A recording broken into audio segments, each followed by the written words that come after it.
welcome to Go Look Yourself, a podcast about streaming on the internet. I am Cherry Cake. I'm Crunky. And today we have a special guest. He's back. I'm back again.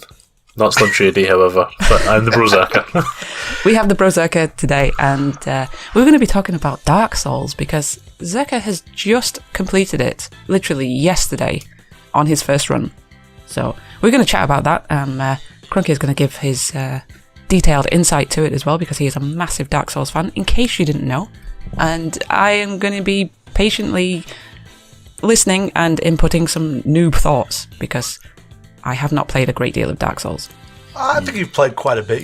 You haven't finished it yet, that's all. Yet, yes. I mean, you've got 10 hours in, maybe 20? That's something like that, yeah. Yeah, if you count when you played it before.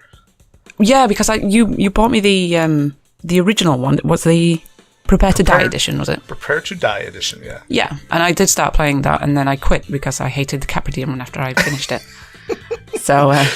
Well, we've talked about this before on the podcast. I'm pretty sure on the podcast, or at least on stream, about how you in particular, you don't get the thrill of victory. You don't get the satisfaction that comes from killing a boss in that game. I will say, though, the second run-through that I've done, because I know what was coming up until, or just after Capra Demon, when I got to, I think I got to the Iron Golem, and I think that was the last big boss that I did.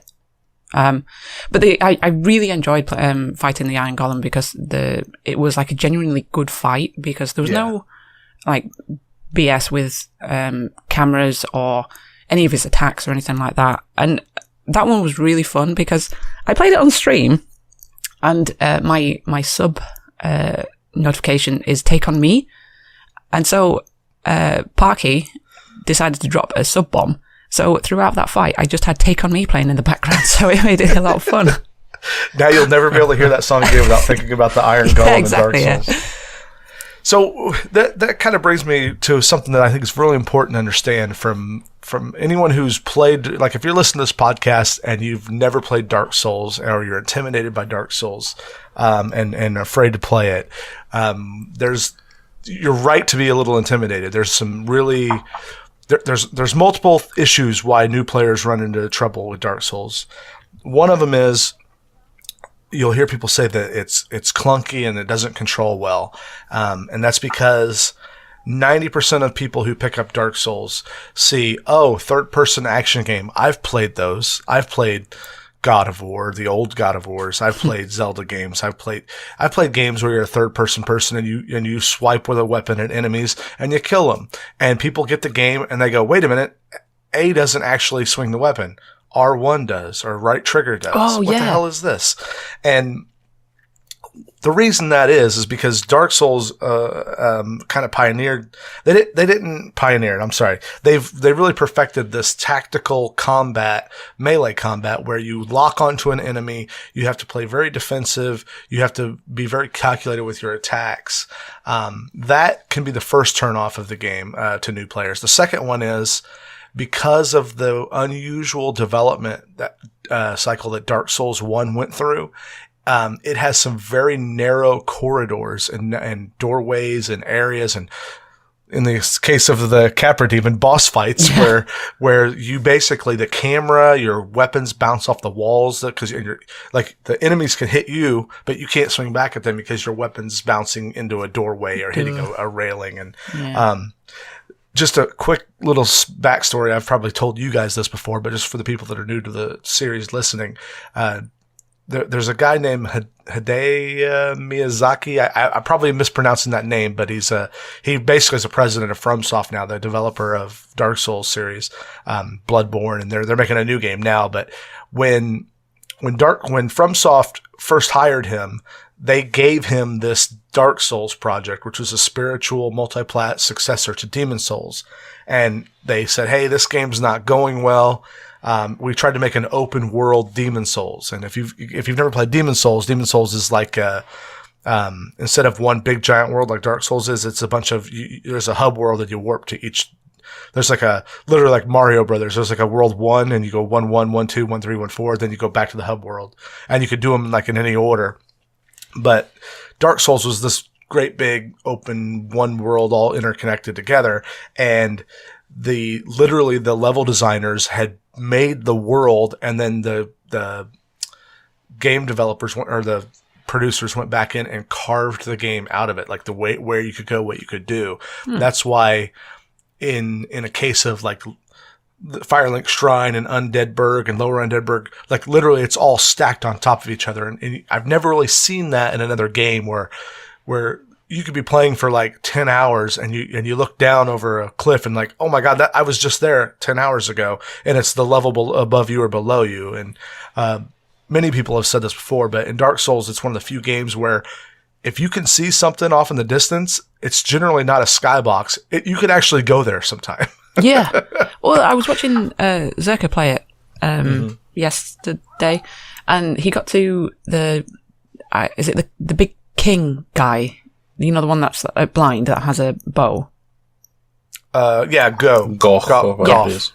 And there was a little cutscene of him firing his arrow and taking a dragon down. And then it ends up, Zerker went to, actually, it was the dragon that he took down that he had to fight in the bottom, wasn't it? Yes.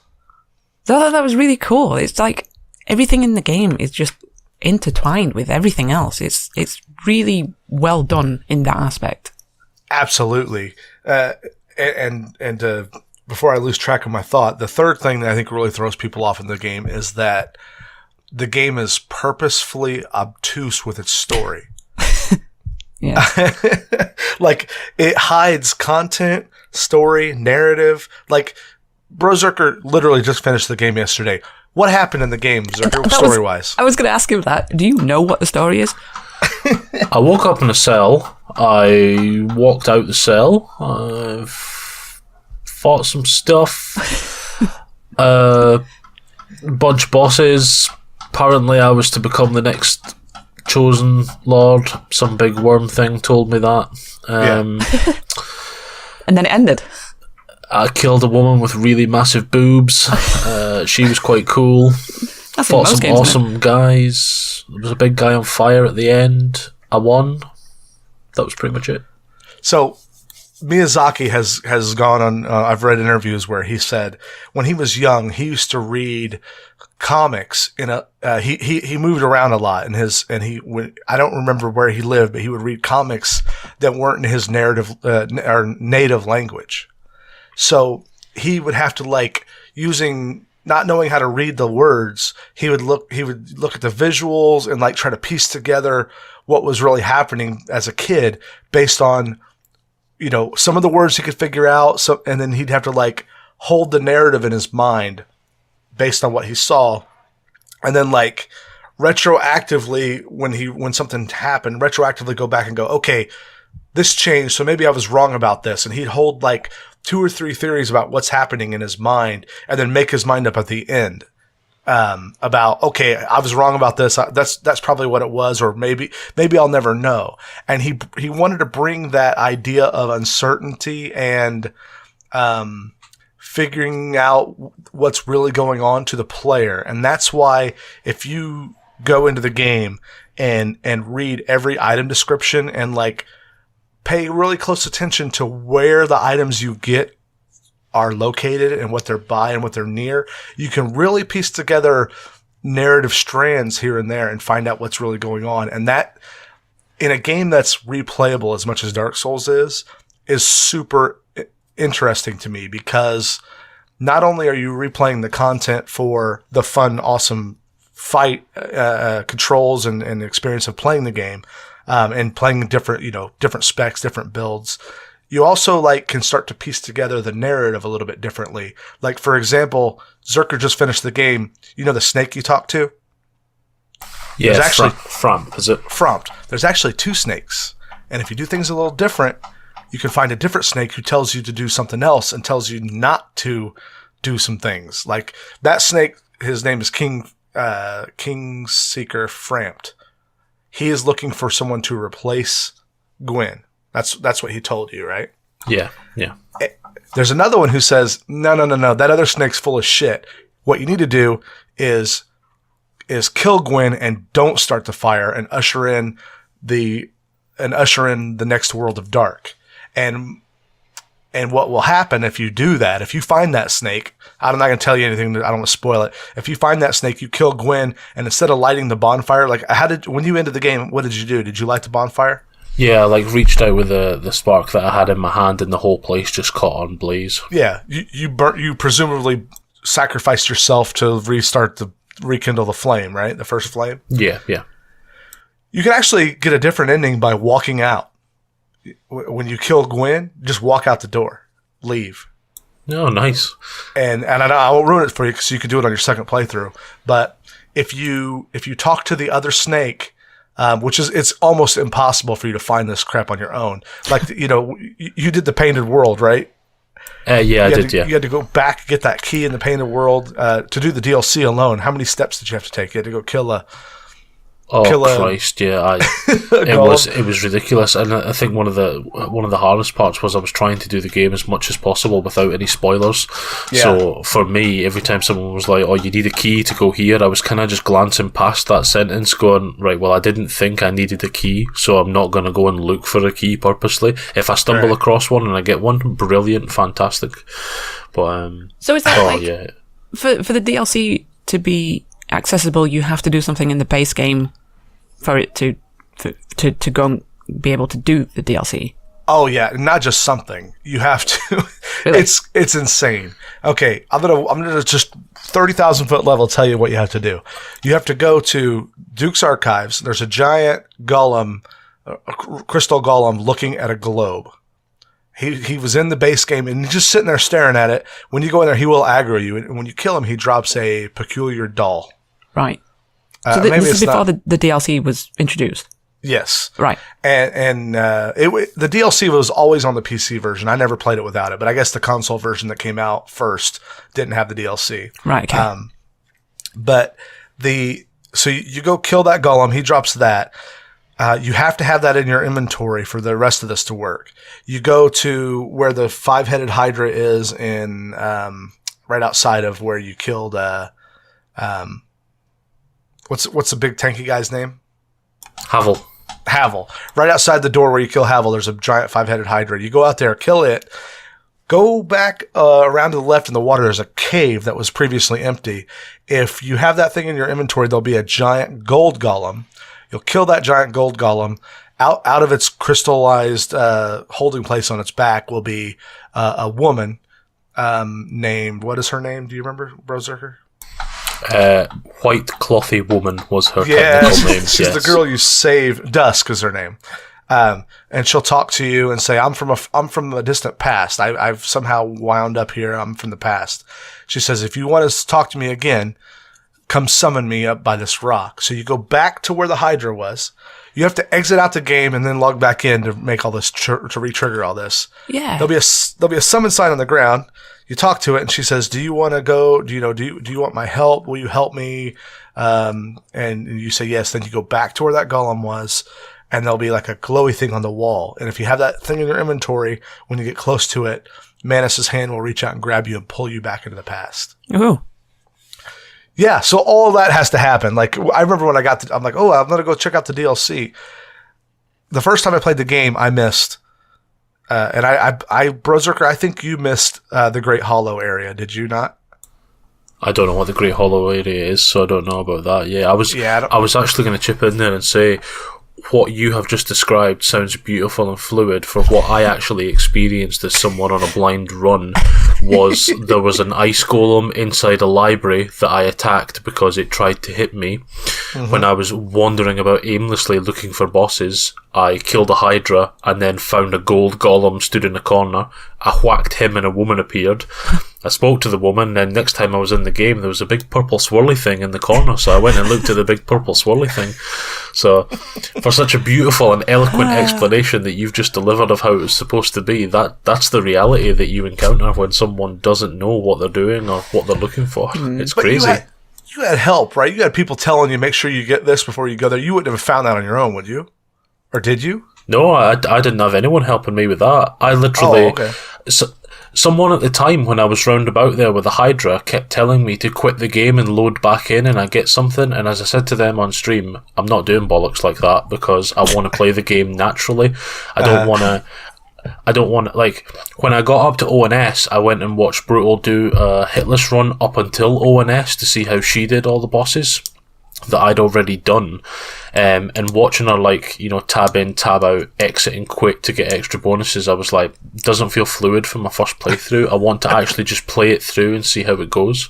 See, yeah. Again, that is Dark Souls just being Dark Souls, because it's not, like Zerker was just saying, it's not a normal, natural thing for you to quit out to the main menu in order to trigger something in a game, because it takes you out of the experience of being in the game. It's just a really weird mechanic. Yeah, I think what it's supposed to, this is probably headcanon, like me like trying to make excuses for it. I'm not. I think the game design is intentional. Sometimes when you save and reload, it has to redraw the world now that you've made some changes. I think what they want you to do is to, you know, it's obvious Dark Souls wants you to spend some time wandering around lost, right? Everybody who plays it, you're like, what the hell am I supposed to do? No one's telling me where to go. Zerker knows about that. Exactly. Forest, anybody? I put 60 hours in on that first playthrough, and I swear to God, 20 of them are just wandering roundabout, going, where the fuck am I meant to be going? and I'm here to tell you that 60 hours sounds like a lot, but it's not. I spent 120 probably in my first playthrough, but it was before I was over on Twitch. I don't think playing it on Twitch, even as much as you were avoiding people helping you, I know I, for one, was like, hey man, because I know where to go, I don't want to, no one wants to sit here and watch you wander around these woods for 3 hours. Go over here. I know I was guilty of that, because you were like, Crunk, shut up. I'm trying to do this naturally. Yeah, totally. But I'm worried about, like, you know, the quality of your stream for you. That's the only reason I was jumping in there, because literally, like, I bet I ran, like, not knowing where to go. Where was it you were playing the other day? You were in the DLC. Oh, the goddamn forest. Yeah, forest. Jesus. You got all the way to Manus. You were, like, literally 3 steps away from Manus. And you're like, well, I've looked everywhere down here. I need to leave. I'm like, no, you're right there. And you, like, 3 hours later, you came back and you were at Manus. Because you went back up to the DLC area in the forest. And when you fought Manus, did you have the pendant, Zerker? The pendant?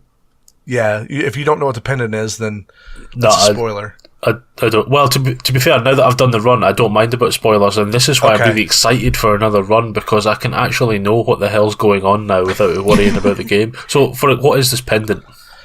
So the pendant is an item that's hidden in that city. When you go to Ulasil and all the little purple monster guys, you know, that are hiding around every corner in that town. Yeah. There's a pendant there that if you put on your hotbar, it basically lets you reflect all of Manus' spells back at him. Fucking wow. Yeah. You know that one he does where it like rains down and it kills you almost instantly? Yeah, the raining bullshit. Yeah, I remember. Yeah. You basically, it's still hard to pull off because you have to time it just right. Like, you have to know his attacks, because it only goes off for a couple of seconds. But basically, you hold this pendant up and it reflects all the magic away, so it can't kill you as easily. Beautiful. That's why beautiful. Okay, we got to get to this eventually. For those of you guys who didn't watch his stream or have played some Dark Souls, TheBroZerker is like the Rain Man of Dark Souls. The reason we asked him to be on is because we wanted to talk. I look forward to any opportunity to talk about Dark Souls, but I watched him play Dark Souls, and he had some beginner's luck, and he knocked out the first couple bosses pretty easily. And I'm like, you're pretty good at this, man.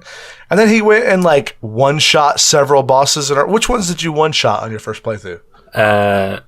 Sif, the Iron Golem, and Calamite, the Black Dragon, were one-shotted. And then the ones you didn't one-shot, you one-shot, what's his face too? Capra, didn't you? I one-shotted Moonlight Butterfly, but I think he's pretty easy. And Capra I did in 3 attempts, but I didn't. People told me I should have ledge plunged, but I didn't do any of that ledge plunging. I just killed his dogs and fought him on the ground because it was easier. 3 attempts without the ledge plunge.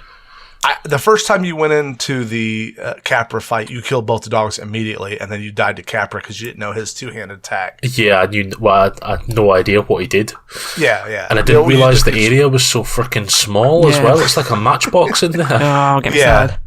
So, in one of the development the development interviews I read, Capra Demon was put there as a hard skill check.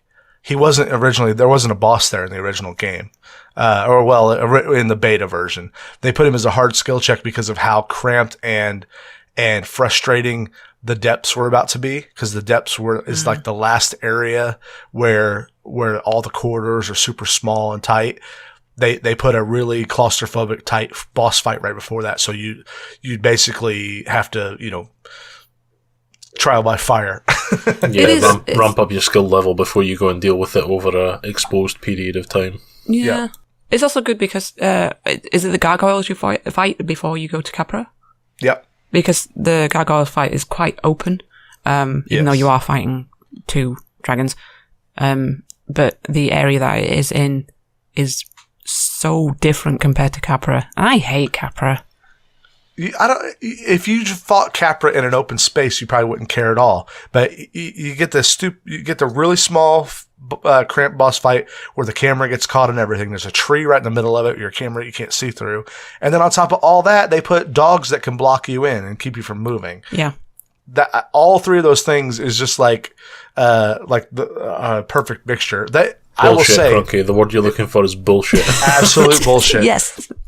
I love Dark Souls, but there's a reason I call it a flawed masterpiece, and those are one of those things. If you play Dark Souls 2 and 3 and Bloodborne, and I'm sure Sekiro will be this way too, one of the things you'll notice is all of that really small cramped stuff's gone. The smallest doorway you'll ever go through in that game is like literally 4 times as wide as your character and 2 times as tall, and that's literally to accommodate the camera behind you.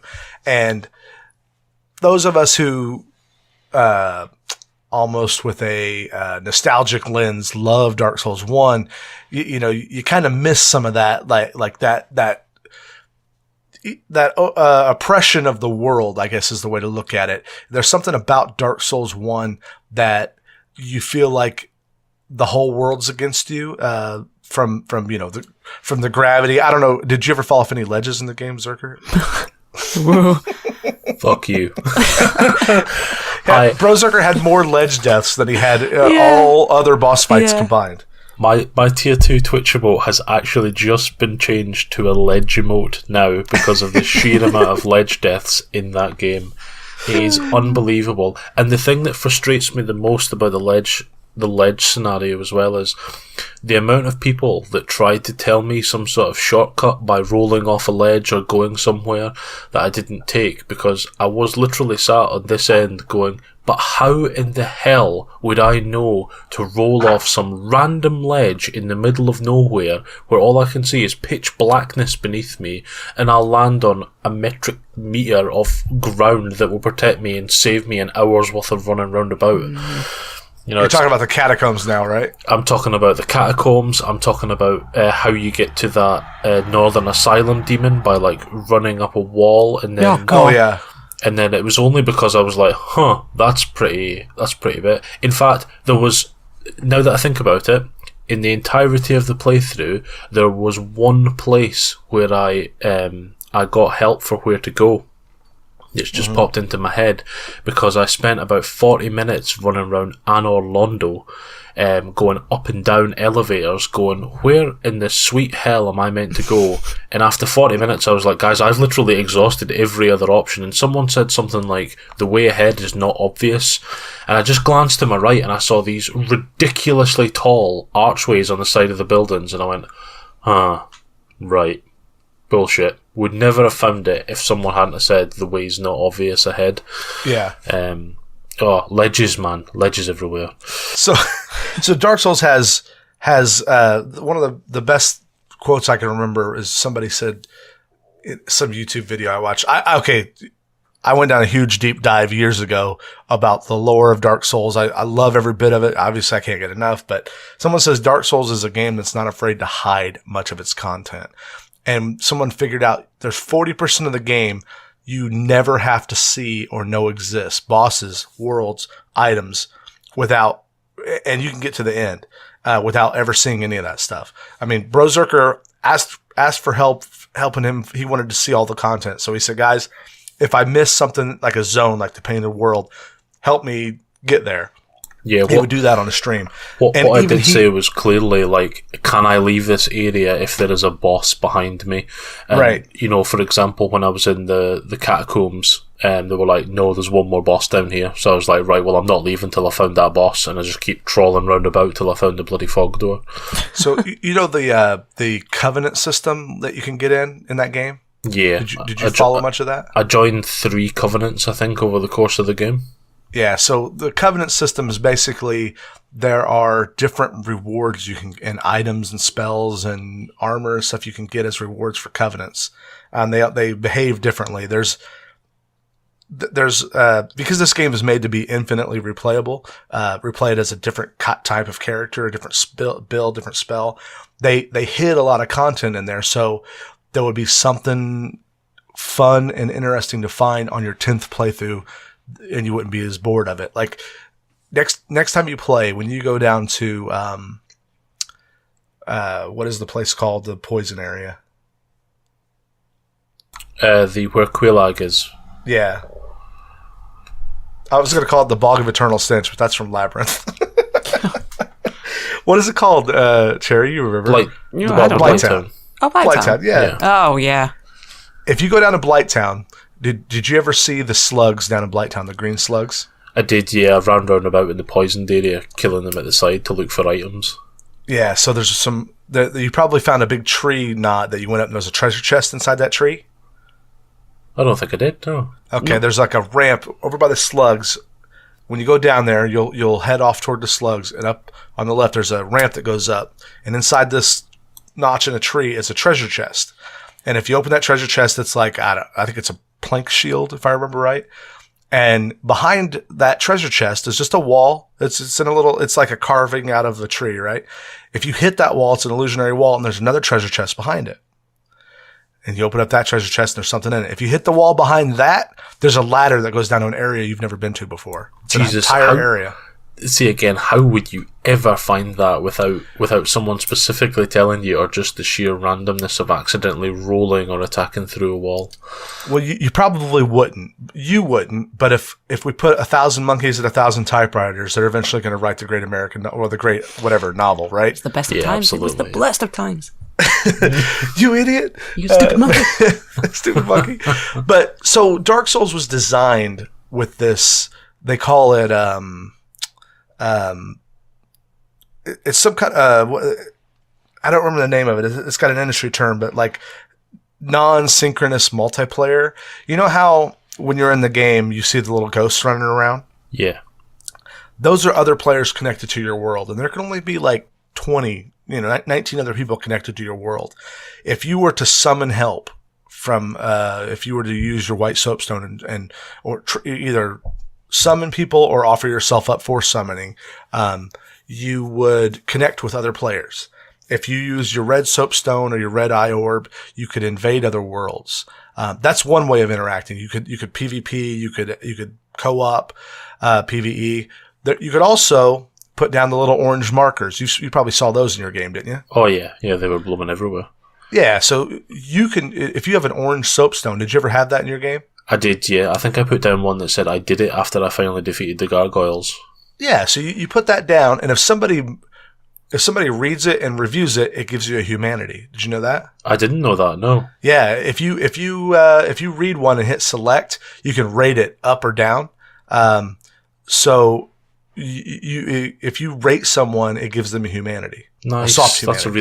That's a really nice touch. Yeah, it's really neat things. Or if you're in your world and someone kindles a bonfire near you, it like the little orange thing glows to your head and it gives you a Estus flask. Oh shit. Have you ever see that happen where it'll like whoosh and all of a sudden you'll have an extra Estus flask? I did see that a few times. Yeah, I didn't know why I was getting that. I just thought it was like an effect. Yeah, so Dark Souls did all these weird and interesting things, and Demon Souls started it with this like asynchronous multiplayer stuff.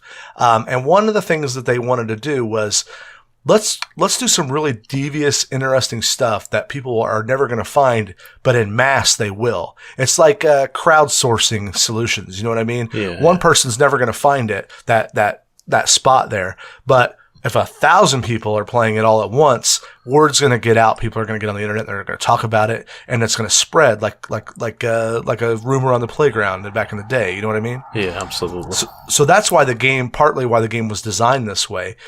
One of the really awesome things that Miyazaki did is he trolled the player base when the game came out. You know, when you start the game, you have you choose your starting gift. Yeah. Most people take the master key because everyone knows. Well, there's one called the pendant, and Miyazaki's like, no, the pendant doesn't do anything. Wink, wink. Well, it really doesn't do anything. People spent hundreds of thousands of hours, and if you count all the people who did it, trying to figure out what the hell it could do. And there are still people to this day thinking that no, it's just really well hidden. And I think Miyazaki eventually came out and said, no, it doesn't do anything. I was just fucking with you. Do you think, in all the hours that all the people have put in to this game, do you think there are still some things that haven't been discovered? I don't think so, because of like data mining and shit. Okay. That was like some of the last thing people have played. Like there was a mod for the Prepare to Die edition I played where people put in mobs that were taken out of the full game. They were only there in beta. A data miner found out that like all the bosses have a falling animation, even ones that literally can't fall.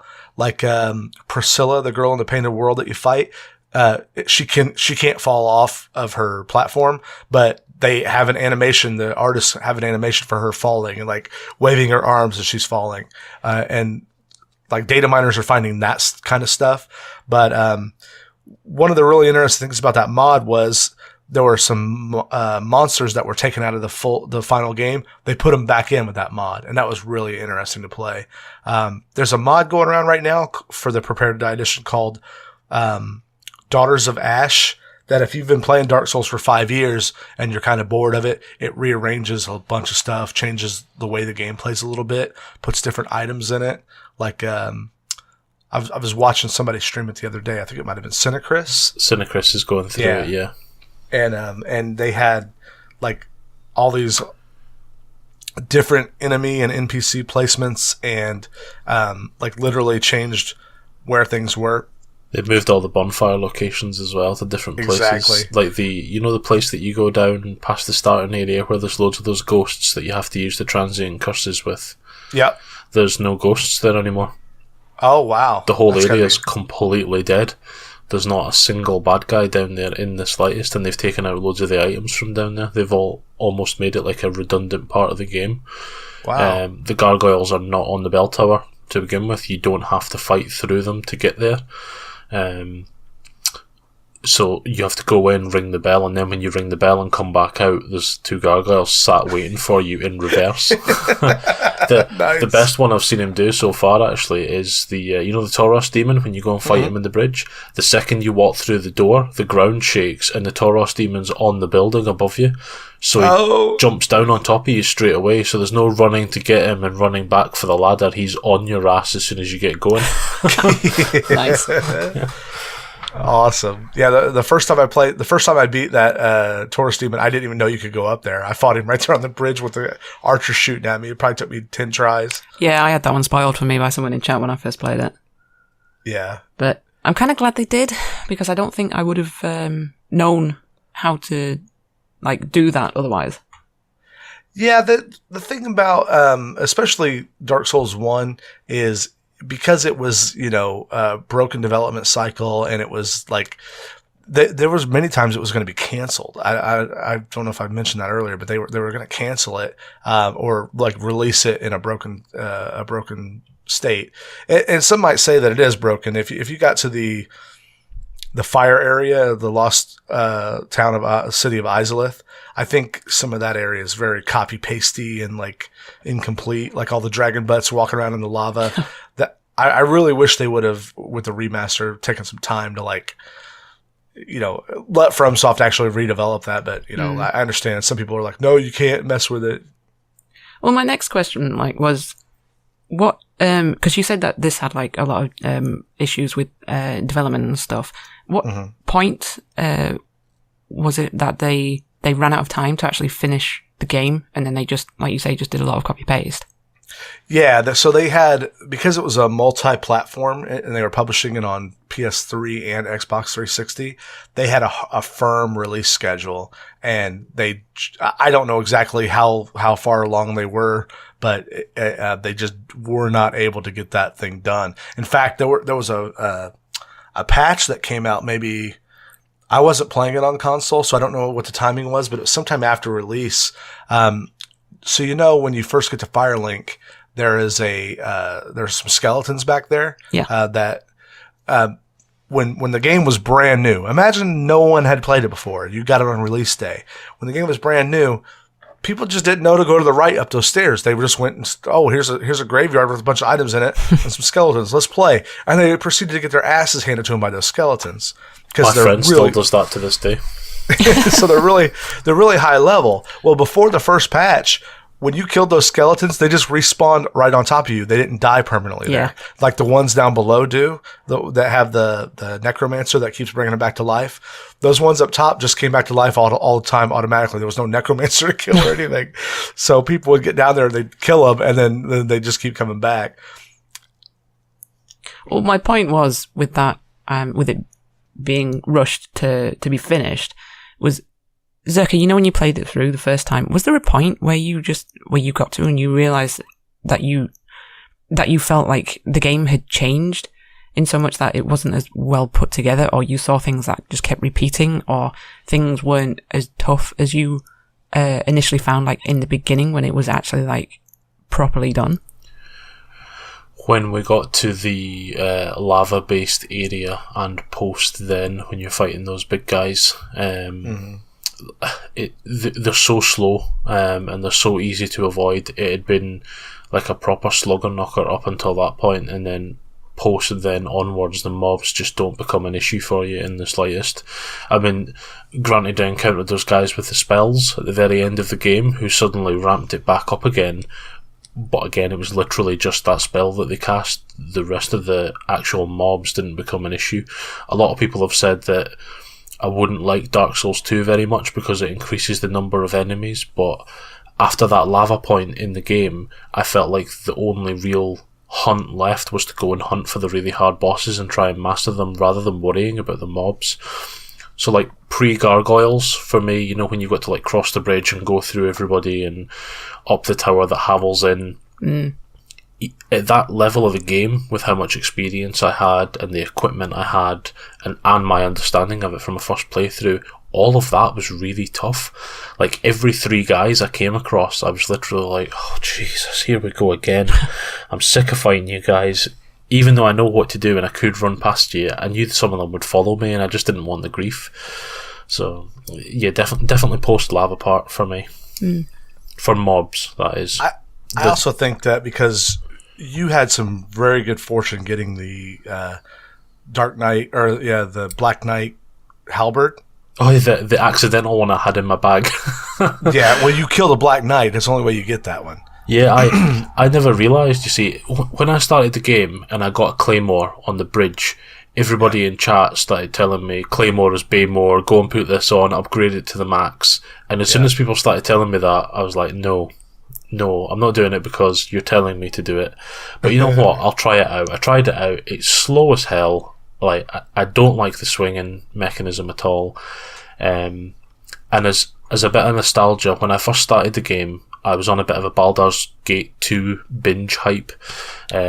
My favourite character in Baldur's Gate 2 is my paladin. He's a knight, he's in big green armour, he has a halberd and a cool shield. So when I found a halberd, I was like, right, I'm having this. I'm totally using this. And then someone had said to me, it's a shame you never got the Black Knight halberd, it's one of the best weapons in the game. And I was like, alright, cool. And I was just scrolling through my bag and I went, oh, it's there. I have the Black Knight halberd. Oh, man. Put it on. Didn't really like its forward attack. In fact, I still don't like its forward attack animation compared to the original Halberd's pokey animation. Yeah. Because I like keeping enemies at bay.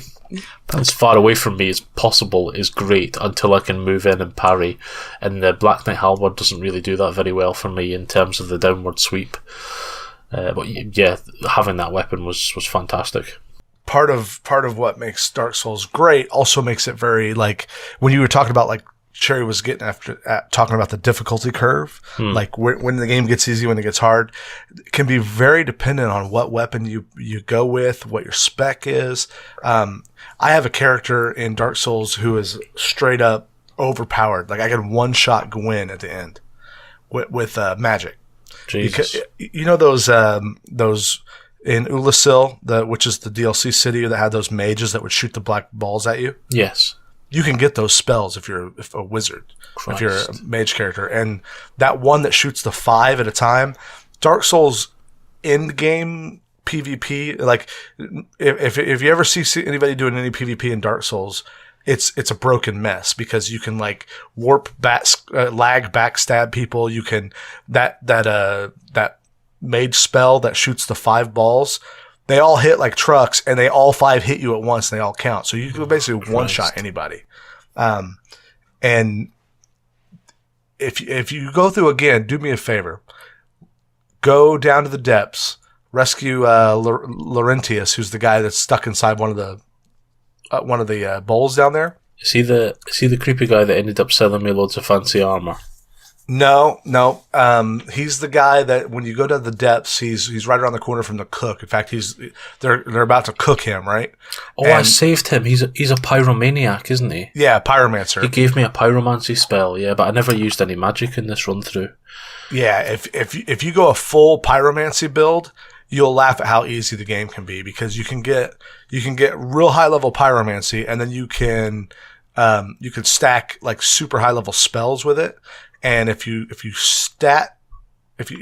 your stats in a way, like intellect and faith, whatever the one is for your build, you can, like, literally get to Capra, shoot one beam, kill both the dogs at once, and 50% of Capra's health at once. Jesus. I mean, it's ridiculous. So here, let me give you the major builds. If you're going to go for, like, the completions, the Steam achievements, I don't know if you're into the achievements or not, but there's the tanky build, like the one you did, where you're just straight up physical. I got my sword, my halberd, whatever, and I got my shield. You've got a cleric build, which is cleric magic. It's based on faith. That's your key stat. You have a pure mage build, which is all the magics that you can get based on intellect only. And that the guy, the Big Hat Logan guy, did you ever see him, Big Hat Logan? No, I don't think so. He's a guy that you saved from a cage in, I think the first time you see him is in Sin's Fortress. And then... is he the guy that's down the bottom of Firelink Shrine in a cave? No, not him. No, that's his apprentice. And then there's the pyromancy build. There's a couple other different builds too, but you can also ascend weapons. You can get a weapon that's you saw all the different shards you could get, like the shards of Titanite. I'm crawling in them, absolutely crawling in them in my inventory. Yeah, and then you got like green Titanite and red Titanite. Mm-hmm. Those all ascend weapons different ways. I'll send you a spreadsheet, not a spreadsheet, but like an infographic that shows how to ascend them, because it's complicated. But you have to, like, you get a sword and you get it to +5. Then you get a large Titanite thing, and only certain blacksmiths can do it. They'll raise it to +10. These are all the things that you find out on your 15th playthrough. Yeah. Like, yeah. You could get, if you're a mage, you can actually get a spell where you apply magic to your weapon. Oh, nice. And like literally your weapon will glow, and if you have high intellect, it'll actually affect how hard that weapon hits while it's magic. That's going to be awesome. I will be honest, for New Game Plus, I have promised myself that I am going to be the tankiest build I can muster. So nice. I'm going to put on the heaviest armor I can find, likely Havels or Smogs. I would wear Smogs straight off the bat, but the glitch where the arms goes inside your body just makes it look absolutely rubbish, and I was so disappointed. I really was. Yeah, and I'm going to get the biggest club or the biggest sword I can muster. Probably one of the massive hammers, and I'm going to run around and not dodge. I'm just going to try and tank as much as I physically can. Fat boy rolling my way through the game. Well, you know how the first time you run into the Asylum Demon at the beginning of the game, you run away from him, right? Because you don't have a weapon? Yeah. In New Game Plus, you start with all your current gear. So when you fight the Asylum Demon right off the bat, you don't have to run from him. You can just kill him. And if you kill him before that, without running away, he drops an item guaranteed, and it's a big-ass hammer. Oh, wow. Beautiful. Beautiful. Well, that'll be going straight on then. And here's a challenge for you. Make a new character and beat him with the broken sword hilt. Just the broken sword hilt? Yes. Yeah, it takes about an hour. Jesus. But you get the hammer right off the bat, so you got that going for you. That'd be quite fun. You can't equip for 4 hours because you got to get 50 strength to wield. I was absolutely desperate to put on Smoke's armor. Like, I spent 200,000 of my souls or whatever it was to buy the full set of armor. The second I found out I could put it on, and the disappointment was so real. I don't know if there's a way to do it. Maybe I have to increase my body size as much as possible so that it doesn't look bad. But the way his arms go into the side of his body, I kind of feel like I need his hammer just to like get them out of there. I don't know. Yeah, no, it's just the Dark Souls has got a lot of that model clipping. Absolutely. What was your favourite boss out of the entire series then, and why? You go first, Cherry. Well, so far the Iron Golem that I just said. And that's because it was a proper fight, wasn't it? Like, there's no secret bullshit or an extra one appears or you're in a matchbox. You've just got a good old slobber knocker. Yeah, I really enjoyed playing that one. Yeah, he's cool. When you say entire series, do you mean Dark Souls 1 only? Or Dark Souls 1 only, yeah. Sorry. No, that's fine. So...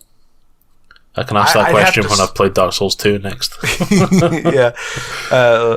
Probably the big alligator guy, the gaping dragon, because I had no idea it was coming, and it reminds me of... I've probably talked about this before, but one of the main reasons I love Dark Souls is because it reminds me of Zelda Ocarina of Time. Oh, really? Hear me out before you go, what the fuck are you talking about? Justify it. So, have you guys both played Ocarina of Time? Yeah. Did you finish it? Yeah. Beat the game? No.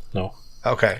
At the very end of the game, when you go to the castle and Ganon is taking it over, you have to go do you have to go to these 6 rooms, right? Yeah. And you have to complete these little puzzles, and then you go into this tower and climb this tower. Yeah. When you're climbing the tower, do you remember what's in there? A bunch of fights, right? Yeah. A bunch of floors and they were Iron Knuckles and Stalfos, I think was what they call them, the skeleton guys. The skeleton guys, yeah. Yeah, and they get progressively harder each level you go up. That game has Z targeting with lock-on, blocking, sword fighting, and melee. Dark Souls is that game mode, that tower's fight, which I absolutely loved. And those Iron Knuckles and Stalfos fights are very much out of Zelda 2. Those fights are like 3D versions of those Zelda 2 fights. A lot of people don't realize that Ocarina of Time's combat is very much the 3D version of Dark Souls, of Zelda 2's fights. And when I finally got into Dark Souls, I think I told you guys I rage quit the game twice before I actually got into it. I played it, quit for 6 months, came back, quit for 3 months, and came back. That it reminded me so much of some of those fights in the dungeons of Zelda Ocarina of Time, that when I fought the Gaping Dragon, that reminded me of a big boss fight. You know, in Zelda Ocarina of Time, when you got to a boss fight, it was this great big interactive cutscene where the boss would come in and it would show its name and the camera would zoom up and show it. Yeah. And that's that fight alone, because it was a great big room. You had the cutscene where his little head stuck over. You thought, oh, it's a little alligator. Then it like fully comes over. And it's this giant monstrosity. It was one of the first, if anything, it's probably the first boss in the game that kind of scared me a little. I don't think you'll disagree. The fight to kill him is really quite easy. Like, he's big and he's slow, but as soon as he came out the ground, there was a legitimate fear of, oh my fucking god, I thought that was an alligator coming for me. I kind of expected it to be big. I didn't think it would be this thing. Oh my god. Did you have the Black Knight halberd by that point? No, I only got the Black Knight halberd after, where was it? After I defeated Ornstein and Smog. Okay, yeah. What were you using before that? The halberd, or did you have a different sword? Just the standard +9 or +8 or 9 halberd.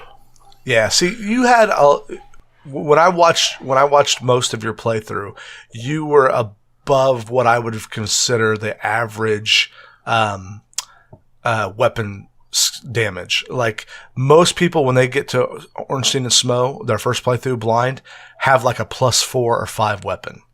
Because they don't even know how to get to +5. You know, you had to have a different, you had to have the giant guy, and you had to have the large Titanite shards. So I can remember when I first fought the Gaping Dragon, I think I had just a regular straight sword +2. Jesus. And it took like a half an hour, 45 minutes of just chipping away at him. And of course, you know, he has a couple of moves in his moveset that I, to this day, don't know how to avoid. The one where he jumps and spins in the air. Oh, yeah. Did you have that happen where he jumped and moved in the air? Yeah, he does like a big 360 slam into the ground. Yeah. 180 rather, yeah.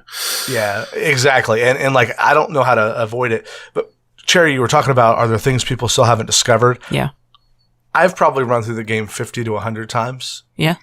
From start to finish.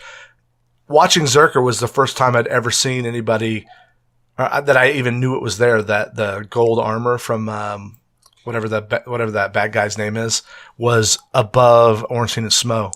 Oh. If you went and raided him before Ornstein and Smog, which I think you did, didn't you go get the what is his name? Lartek? Yeah. Did you go get Lartek's soul, go into his world before Ornstein and Smog? No, after. You did it after? I did it after. Because you got his armor. I had an attempt right before I turned off my stream, because at the end of that, people in stream had kept telling me to put the ring of FAP on, Favour and Protection, and I said I don't have that ring in my inventory. People said, well, you should have kicked the guy off a ledge way back when. So I had one of those black eyes and I went for an attempt. I went in and they kicked the ever-loving crap out of me. So yeah, I thought, right, I'm not doing that shit. I can't be fucked, because I don't want to fight 3 guys on one when I've got Ornstein and Smog to deal with. Oh, so I defeated Ornstein and Smog, and then after that, when I was ready to leave Anor Londor, I was like, right, well, I might as well get this ring while I'm here and knock it off my list. So I've been up there before after I killed Ornstein and Smog, and I've never seen that item drop. And I don't know if maybe I'm mistaken that it's always been there and I just didn't find it the first time and I assumed it was never up there, or if you had to have warped in to see him once for it to show up. Because the game's got a whole bunch of that kind of stuff where if you do things out of order or break a sequence, you just won't see it on that playthrough. You know, did you ever see the girl who shows up at Firelink with the Friar Tuck looking guy, the cleric? Yeah, I went and spoke to her, but she didn't do anything. She just like looked down. Well, no, she didn't look down her nose at me. Everyone else round about me looked down their nose at me and called me a dirty hollow, where she was kind of nice. Did you see her when you were in the Tomb of the Giants? No, I didn't see that at all. Yeah, her 2 bodyguards turn hollow on her down in the Tomb of the Giants. Oh, sorry, yes, I did. So okay. I got to it's down by Nito, isn't it? Yep. Before you go to Nito. Yeah, she had said that her companions had been taken over, but they died really quickly. I just parried them. So those, if you read the item descriptions, you know, when you at Firelink, when you drop down below the elevator, there's a bunch of treasure chests down there. Mm-hmm. That's the loot that dude up top, that cleric up top, has been stealing from people, and he's running a scam, and he stole all her items. That's why it's all this cleric gear and Homeward Bones, and that's why I always kill him on my playthroughs, because he's a dick. But after you rescue her down in Tomb of the Giants, if you go back to Firelink and take the elevator up to the chapel, or she's there praying where that Firekeeper soul was. Yeah. And she sells miracles there. If you're doing 100% playthrough, trying to get the achievement for all of the miracle items, you have to like make sure you don't mess up the order of operations, which you do everything. Otherwise, she doesn't show up certain places and you can't buy certain gear.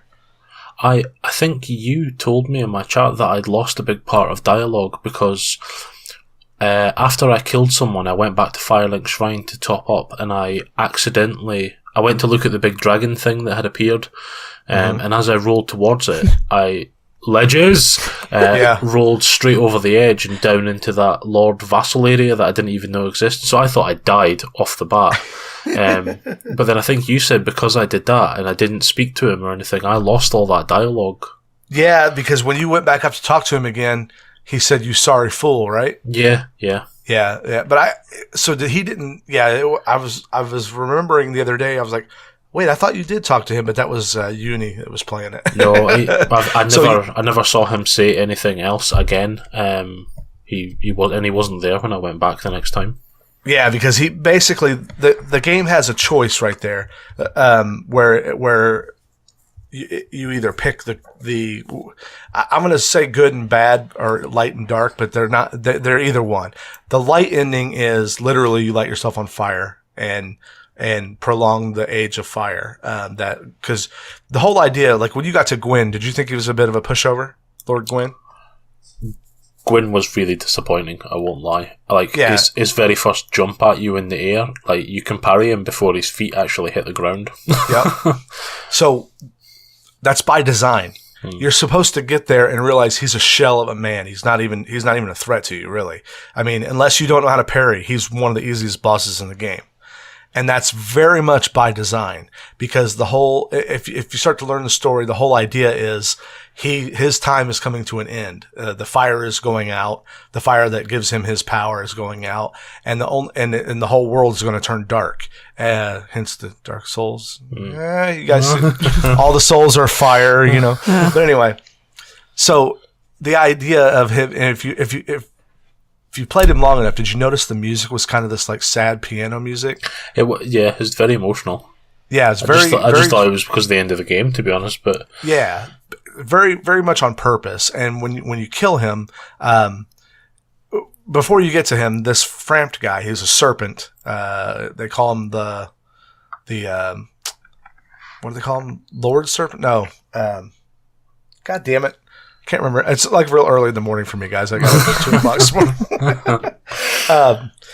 Anyway, he tells you that, hey, I'm personal friends with Gwyn, and I'm here to find the next king, Lord of Sunlight, the Lord of Fire. I want you to be the new guy. If you're him, go prove it by climbing Sin's fortress, go to Anor Londo and be a badass, right? Go get these last four Lord vessels. Like the whole story is that the tale or the legend of the undead, the chosen undead, is really fake. It's basically a way for them to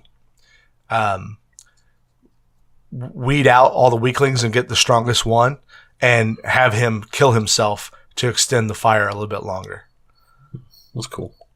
Yeah, it's a neat story, but if you don't kill him, or if you don't talk to him, and you go down to the Four Kings first and kill the Four Kings, then a different serpent can show up down there in the abyss, and he'll tell you, hey, that other snake is an asshole. He's wrong. What you need to do is don't link the flame. Don't light the fire at the end. Just leave. And there's a special ending if you do that as well. Nice. I'll probably do that, to be honest. I'll try to at the very least and see as much as I can. I'm so looking forward to going through the game and actually spending some time like reading stuff, looking about, actually poking around about for all the different endings. Yeah, watch the intro again. The intro has, like, when I first watched the intro the first time, I was like, well, I don't understand what any of this means. But now that I've been through it once or twice, it really tells the story pretty well. Like all the bare bones stuff you need to know. Like now that you know who the bosses are, that intro will make more sense when they talk about Nito and Lord Seath and basically the four great souls that you use to access the door to Lord Gwyn. Yeah, no, that's cool. And I suppose, to be fair, next time I play it, I won't have the burning desire to destroy every boss in the entire game, so there's probably a few that I can leave out. Right. There's something satisfying about beating every boss, though, isn't there? Absolutely, and that's why I wanted to do it. When you very first started the stream, you talked about people that didn't want to play this game because they were intimidated by it. That was entirely me. Like, I watched my friend play Dark Souls like 8-9 years ago, and my experience of watching him play, you also summarised in this stream by him turning the game on, running down, seeing skeletons. So my experience of skeletons is oblivion at that point, where you walk up to a skeleton and you smash it in the face and it dies. Well, I watched him rage for about 20 minutes over these skeletons that just are almost impossible to defeat, and think to myself, I'm never playing this game. I think I've touched before as well. I also had half an hour on Bloodborne, where I spawned at the beginning, got killed by the tutorial beast, but the game doesn't tell you to pick up axes in some random graveyard. So I just kept respawning back into the game with my same shit and no weapons. And that thing killed me, and it was my 8-year-old son who turned round to me and said, Daddy, that doesn't look fun. Are you okay? Are you okay? And I was like, no, son, I'm not. I don't ever want you to play this game. So, fully intimidated. And as you know, like, Cinechris, a friend, bought me this game as a present for Christmas. And even when he bought me it, the thought in my head was, oh shit, like, I don't know if I want to play that. I'm excited, right. But I cannot... And when I turned it on, I'll be honest, again, I was going in because I was playing it because someone bought me the game. Little did I know I would end up thinking it's one of the best games I've ever played. The sheer amount of choice. Another thing that I absolutely love on the game that I don't think we've touched on at all, or maybe briefly there about Gwyn, the music. The soundtrack to this game is amazing. And I didn't even notice it in some parts. Like, Ornstein and Smog took me nearly about 3 hours to defeat, and it was only in the last hour or so that I noticed, oh my god, what is this music in the background? It is amazing. And the second I noticed it, I almost got filled with like another vigour to keep going on with the fight. Like, oh yeah, this is brilliant. I want to fight to this. Again, same thing happened when I fought Artorias, who is absolutely hands down my favourite boss in that entire game. He is beautiful, absolutely beautiful to look at, and he's beautiful to fight. If you like Artorias' fight, you're gonna love Dark Souls 3. Yeah, I'm on record on this podcast and probably in your stream a lot of saying I recommend people skip Dark Souls 2 on their first playthrough because it's such a different beast. Yeah, and it literally plays different. Like, the controls are different. And Dark Souls 3, they kind of get back to some of the magic of Dark Souls 1 and Bloodborne's. Although Bloodborne's quite a bit different, it still feels like a Souls game. Where Dark Souls 2 feels like fan fiction of Dark Souls, if that makes any sense. Okay, yeah. Play it if you want to, but it definitely feels a lot different. Dark Souls 2's strengths are in its combat system. They really fleshed out the combat system. Like, Dark Souls 2 feels like someone played Dark Souls 1 and goes, man, they almost got this thing right. Let me focus on fixing the combat system and nothing about the world. I think all the worlds in Dark Souls 2 are generic. The bosses are pretty generic. Nothing feels lived in. It all feels like a video game you're playing. That's yeah. I definitely need to experience it to see what it's like, and get in that feel. I want to, and I think I want to kind of get as much of that Dark Souls 1 feel as possible. It's again why even though I finished it, I'm still excited to go back through it as quick as possible, because, you know, now I can really get my teeth into it properly. If you're anything like me, my favorite Dark Souls games are Dark Souls 1, then Bloodborne, then Demon Souls, and then Dark Souls 3.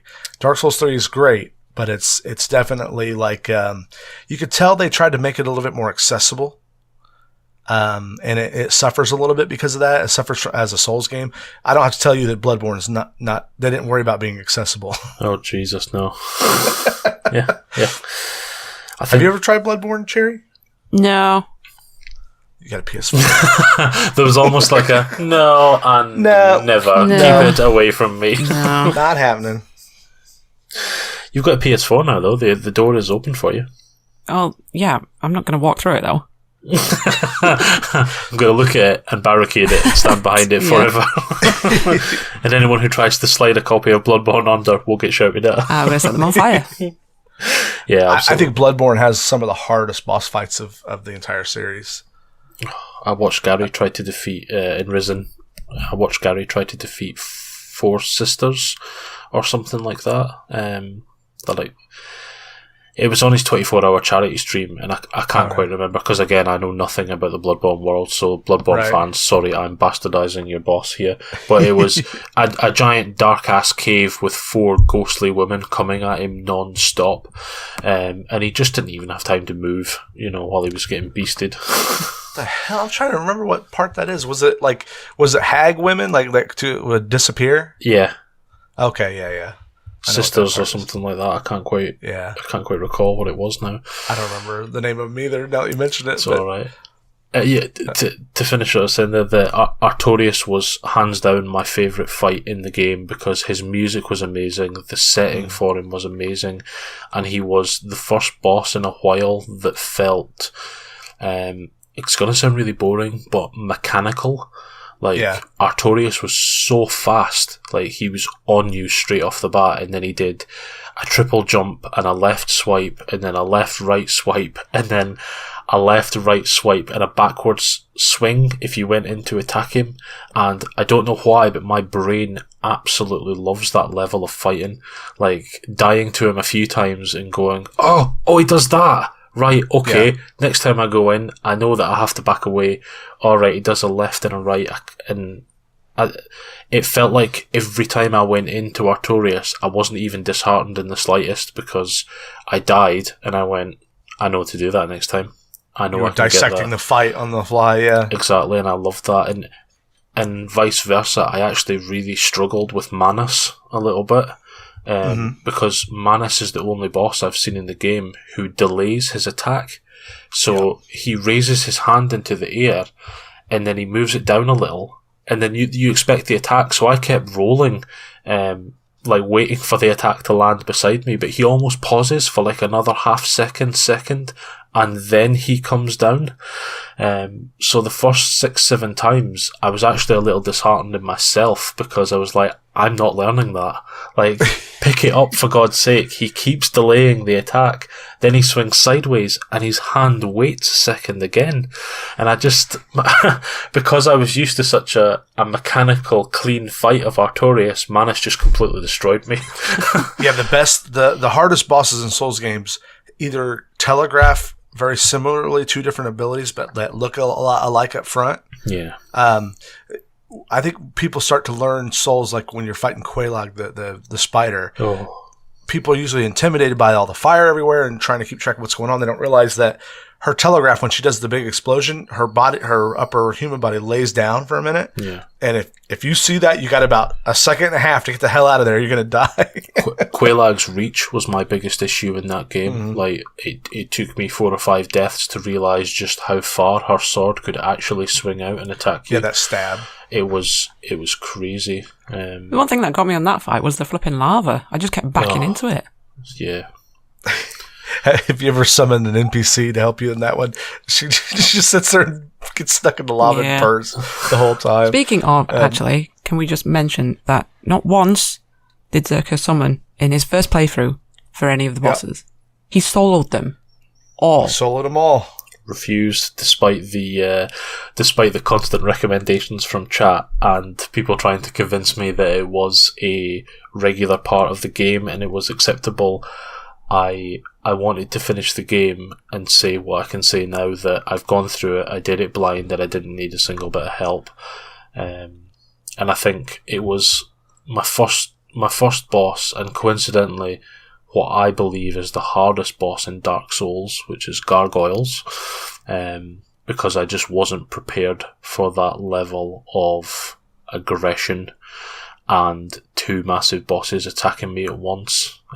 Chat were really adamant in my Twitch channel that I should summon and I should make it loads easier on myself, but like I was just saying with Artorias, I wanted to keep going and dissect the fight as much as possible and learn what the best way to take them out was. And it took me hours to defeat Gargoyles, but that feeling when you get them down, oh my god, it was amazing. So next you need to do a soul level 1 run. I've been asked to do a soul level 1 run. Yep. Well, you get to see how hard the Gargoyles really are. They're actually the boss I would not choose to go up against. If I could take one boss out of the equation for me to not fight again, it would be Gargoyles. And that kind of lends credence to my theory that, because what weapon were you rocking right then? That weapons make a huge difference in the difficulty boss. Halberd plus 5 or 6, I think. Oh, that's pretty good, really. That's pretty good for that area. I'm a bit of a in games. I'm a bit. You quoted it quite a few times. Fashion Souls. I'm obsessed with wearing something pretty and having a really nice weapon. So as soon as I discovered I could upgrade weapons, I was like, I'm doing it. I'm doing it straight off the bat. I pick one thing that I like and I stick with it for as much as possible, even if it's not perfect. I like to roll with what I've got. And the halberd going. You know how you go through the chapel on the way up? Mm-hmm. I found that quite difficult to grind through time and time again, and the knights on the stairs, I found having the halberd to keep them at bay made all the difference for me going up, especially those crazy guys that get buffed in the corridor and then they like rush through at you. So the beef jerky guys, plus I've got a little bit of a sort of Spartan obsession at the best of times, so corridors, big pokey stick, big shield, it does me just fine. I could not have done the game without parrying though.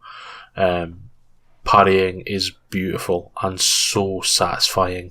Like every time I hear that sound, it just there's like a wave of satisfaction going, yeah, you're gonna die. Man. You're gonna love Bloodborne, because Bloodborne has like most of the fighting is like Artorias, is that fast moving dodge roll, complicated not complicated, but more varied attack patterns. Yeah. And Bloodborne has the parry and riposte system, but they call it gun parrying because you don't have a shield in that game. You have either a pistol or I think one of the things you can get is called a blunderbuss. Oh, nice. And when it if a monster comes up, you know how you have to perfectly time a parry in Dark Souls, right? Mm. You have to perfectly time when to shoot them. Like it's usually when they're most susceptible. There's a troll, for example, that lifts a hammer up. If he lifts his hammer up right before he brings it down, you can shoot him with a gun, and then that'll leave him susceptible to a riposte. Nice. And that will. And then they also have in that game something called visceral attacks, which is basically a riposte that you don't. If you stagger an enemy, a boss. Like most bosses can be staggered if you hit them fast enough, and if you stagger them and line it up, you can do a visceral attack, which will basically like shove your weapon into their brain and do a bunch of damage. Nice. You can also in that game hold charge down right trigger, and if you hold it down for like a second and a half, it'll your weapon will flash and make like a ching sound, and you'll do a super devastating blow. Oh, nice. And that. You talk about satisfying. That is one of the most satisfying things about Bloodborne. I don't think going through like the riposte system in that sounds fantastic, but I don't think going through Dark Souls, people expected me to parry anywhere near what I parried. You know, I think you you quoted several times, and one of the big highlights for me playing the game were occasionally, yourself and Cinechris, who are people who've put hundreds and hundreds of hours into Dark Souls, were in the chat telling me, you can't parry that guy, so just attack him. So, as I've said, my defiance of not listening to chat, I went and tried to parry them, and there's a few guys that I parried, and you both went, shit, you can parry him. I never realised. I had no idea you could parry that guy. Holy shit, you can parry that guy. I was like, yeah, you can parry him. I just wanted to know. Yeah, fantastic. Love it. All right, Cherry, has all this Dark Souls talk got you ready to play it again? Are you excited? No, I fell asleep. No, I'm not kidding. No. I'll tell you, Uni's been killing it too. Exactly. our friend Unicorn Hair, you can find her at twitch.tv/unicornhair. She's been doing really well. Yeah, absolutely. I can't wait to watch her fight Calamite, to be honest with you. That's going to be really good, because she's doing that on mouse and keyboard as well. Yeah, that's the first person I've ever seen play it with mouse and keyboard. Yeah. So on a scale of 1 to 10, did me one-shotting Calamite upset you, with 10 being rage? If 0 is fine and 10 is like rage, it was about 11 and a half. No, I was rooting for you. When you got about halfway through it, I think it was Chris was like, "Shit, I think he's gonna do this," and I was like, "Of course he fucking is." What do you guys think? I have to be honest, right, and I'm going to be really honest because it makes me sound like such a wimp, but my hands were lashing with sweat in the last quarter of that fight.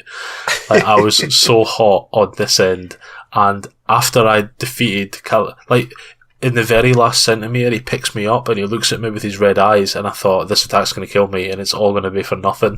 The one-shot dream is gone. When I survived it and realised I could just hit him one more time, I just spammed my attack button. The greed was unreal. I was like, just one hit, I'll do it. Just please hit him.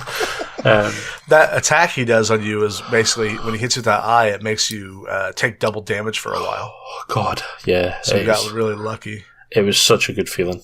Such a good feeling. I just never have to fight him again now. I'll keep my record intact. What's going to be hilarious is when you go back through the game, bosses that you thought were a joke are going to be harder for you, because you're going to have a different weapon. If you play a new character, I mean. Yeah, I want to try Sif again, to be honest, because loads of people said I would have trouble with Sif, the dog with the sword in its mouth. And for me, he was the most disappointing fight in the entire game. I looked at him and I thought, he's got a massive sword, so he's going to swing. I'll run right up to him. Ran right up to him, and I killed him. The whole fight didn't take more than a minute. And I just... Yeah, for such a big hard boss, and for such a gorgeous looking boss as well.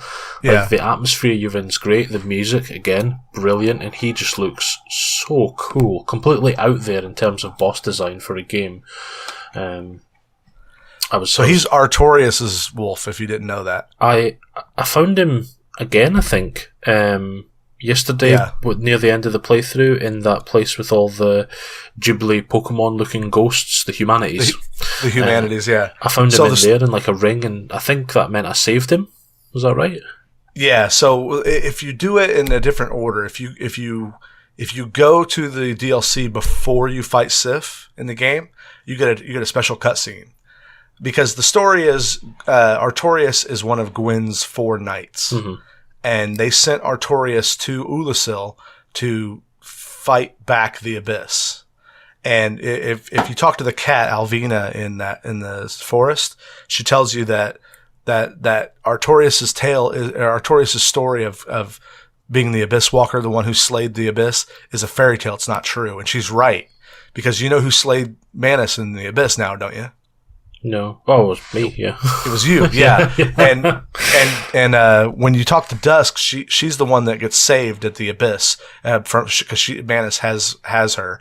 And she says, I think it was Artorias, but I was unconscious for most of it. I don't remember. And at the end of the fight, she's laying there on the ground unconscious. So she'll tell you, this is why playing Dark Souls multiple times is really fascinating, because after you've played the story once, some of the clues now will make more sense, because she goes, yeah, I was actually there when Artorias saved me, and she goes, actually, you remind me quite, your aura and the way you carry yourself really reminds me of him.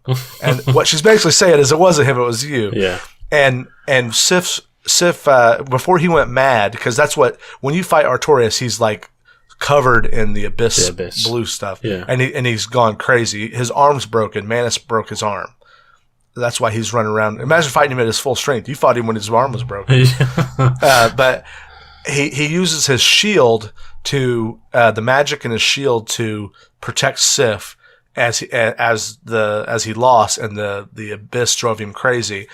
You kill Artorias, or put him to rest, basically, is what they say. Yeah. And if you go and rescue Sif, you can actually summon Sif to fight Manus. Oh, that's awesome. When you go fight Manus, if you're human, there'll be a summon sign right in the middle of the level there, and Sif will give his sword and come help you. And then when you go back to the main game and fight Sif, he still fights you. He comes about from behind the grave, but instead of just grabbing a sword and coming out, he comes up and he sniffs you. And like a knowingly sniff, and then he howls at the moon, then he grabs the sword and fights you. Oh, that's excellent. When you fought Sif, did he limp and mope around for a minute? No. Yeah, you were so over leveled for him that you probably killed him too fast. But if he gets under like 15% health, he'll start limping around. And whimpering a bit. It's really sad. No, like I say, the fight was over that fast for me. Like it didn't even feel like a boss fight. Mobs had given me more trouble. And, you need to do a soul level 1 fight so you can really appreciate how hard some of that shit is. Yeah, the end game stuff. That desolate place right before going again, because I could parry quite well. Like none of those knights caused any real issue. It's just a case of parry and sit them down. Yep, that's an area that you can farm Titanite too, because those knights all respawn. Yeah, and so you could just go to the end of it, get your souls, and then die, and then keep doing it over and over. Yeah, or Homeward Bone or whatever. Yep. Yeah. Well, guy, I think we could talk about Dark Souls all day. We've already gone 20 minutes over. Zerker, thanks so much for being on here and talking to us. And Cherry, if you're still awake. What? Just about, yeah. Thanks so much for being here, guys. Thanks for having me again. Zerker, how do we get a hold of you on the... Oh, I'm sorry, go ahead. I was going to say, just thanks again for having me on here. It's been fantastic. Oh, yeah, man. How do we get a hold of you on Twitter and on Twitch, Zerker? On Twitter, I am TheBroZerker, and on Facebook and Twitch, I'm on as TheBroZerker. So twitch.tv TheBroZerker, and you'll find my channel there. Nice. How about you, Cherry? Oh, you should know this by now, but in case you don't, I'm on Twitter at CherryCake518 and twitch.tv/CherryCakeTV. Nice. And you can find me on Twitter at Crunky_Twitch and on Twitch at twitch.tv/Crunky. Thanks so much, guys, for being here.